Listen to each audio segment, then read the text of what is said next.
विधानसभा में डोमिसाइल के मुद्दा के ऊपर आवाज उठाने के लिए जाने जाते हैं बिहार के चर्चित विधायक जी, जो कि संदीप सौरभ जी हैं। आज से नहीं, लगभग 3 साल से जो है बिहार में एजुकेशन डिपार्टमेंट में शिक्षकों की बहाली का प्रोसेस चल रहा है। कभी 7वीं चरण के नाम से जाना जाता था, तब भी आप आवाज उठाए। 1 के नाम से 2 के या फिर 3, अब 4 तैयारी 4 आने वाला है। दूसरी तरफ जो है वो जो है डोमिसाइल हटाया गया, लगाने के बाद हटाया गया। जिस समय तेजस्वी की सरकार थी, अभी जो है वो नीतीश कुमार और बीजेपी की सरकार है। अभी तमाम स्टूडेंटों का कहना है कि विधायक जी आजकल जो है वो कम बोल रहे हैं। जो विधानसभा में जो गरजते थे पहले, अब नहीं गरज रहे डोमिसाइल। तो विधानसभा गरजने वाला जगह है, स्थान है जहाँ पे हमने अपनी बात कही। अब हम यहाँ कमरे में बैठ के गरजेंगे तो लोगों को पता कैसे चलेगा? पहले तो बड़ी बयानबाजी भी न्यूज पे भी दिया करते थे कि भाई डोमिसाइल लगनी चाहिए, जब उस वक्त जो है तेजस्वी की सरकार थी। फिर भी आज आपके विपक्षी की सरकार है, फिर भी कम बोल रहे हैं। ना ना, ऐसा बात नहीं, कम बोल रहा है। देखिए, अभी हाल में ही विधानसभा सत्र खत्म हुआ है और विधानसभा सत्र में हमने साफ कर दिया था, गैर सरकारी संकल्प के तहत हमने प्रस्ताव बना करके दिया सरकार को, पूरे तर्क के साथ दिया। झारखंड में, उड़ीसा में, पश्चिम बंगाल में, हरियाणा में, हिमाचल में, यूपी में, महाराष्ट्र में, एमपी में, इन राज्यों में और भी कुछ राज्य हैं जो मैं छोड़ रहा हूं। सभी राज्यों में वहां के लोगों के लिए राज्य की नौकरियों में रिजर्वेशन है, आरक्षण है। उसको आप डोमिसाइल कह सकते हैं। तो बिहार में क्यों नहीं है, जबकि बिहार में रोजगार के विकल्प बहुत कम है?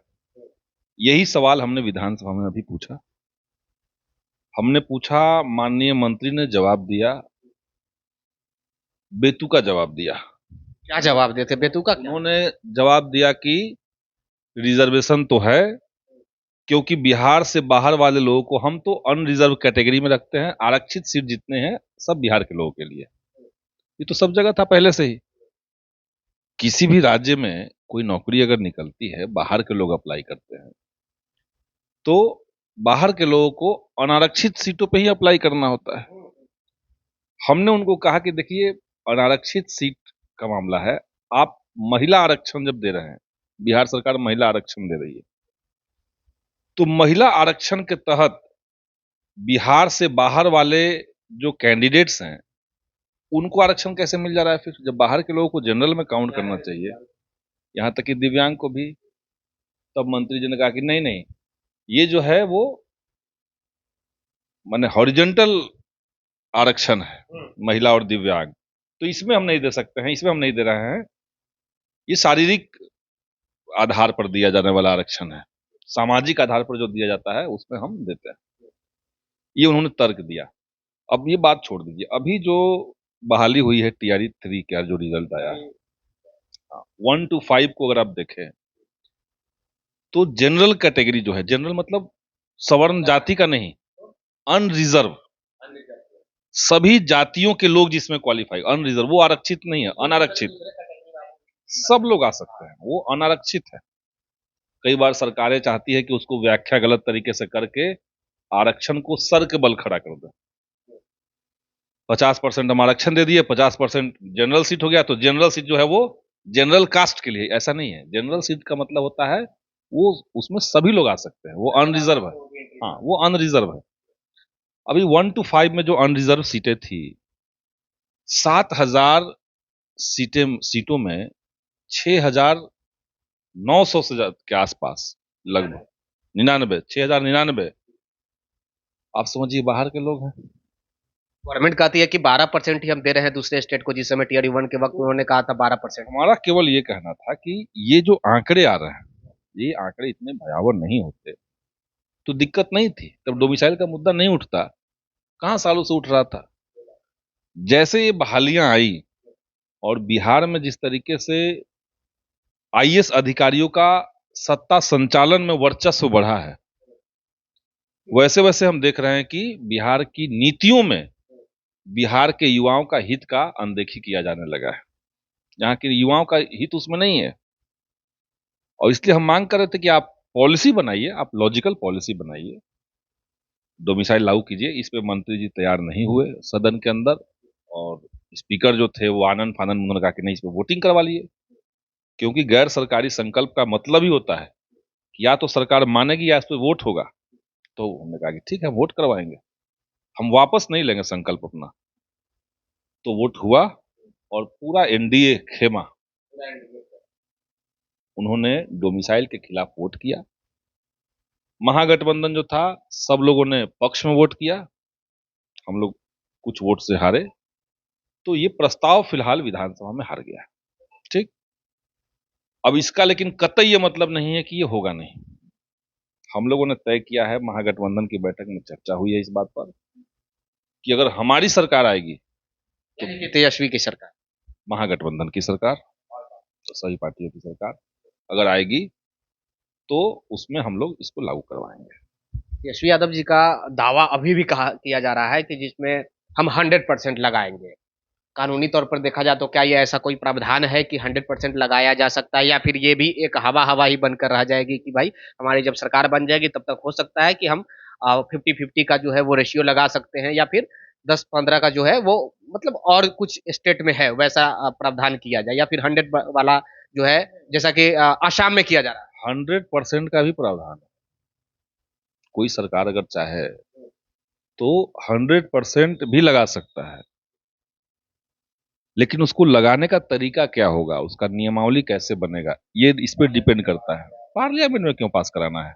पार्लियामेंट में पास कराने की जरूरत नहीं है।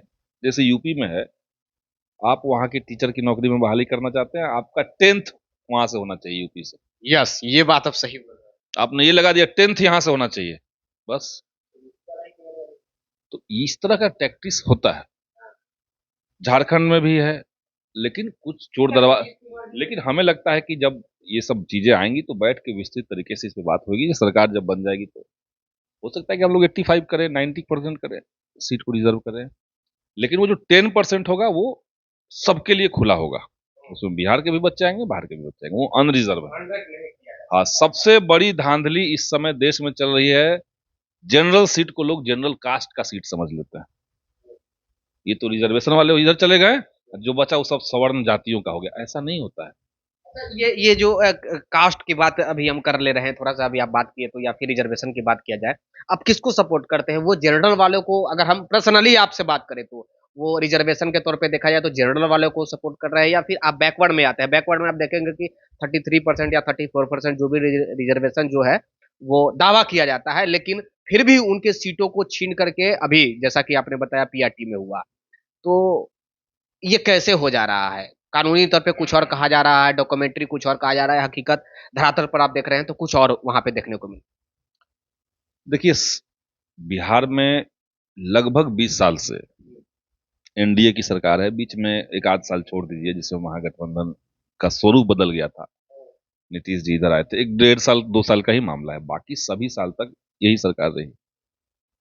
और बीजेपी की जो खासियत है वो ये है खासियत कि वो चाहता है कि वंचित तबका जो ओबीसी एससी एसटी है उसको एक हद के बाद आगे नहीं बढ़ने देना है। इसीलिए आरक्षण का गलत व्याख्या भाजपा डायरेक्ट आदेश देके नहीं करवाती है, लेकिन भाजपा का माइंडसेट का जो लोग है, जो पूरा तंत्र है, वो ये करता है।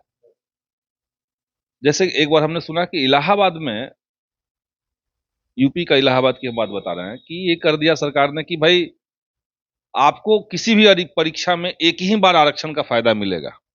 ठीक, तो लोग गए काउंटर पर खरीदने फॉर्म, पीसीएस का फॉर्म खरीदे।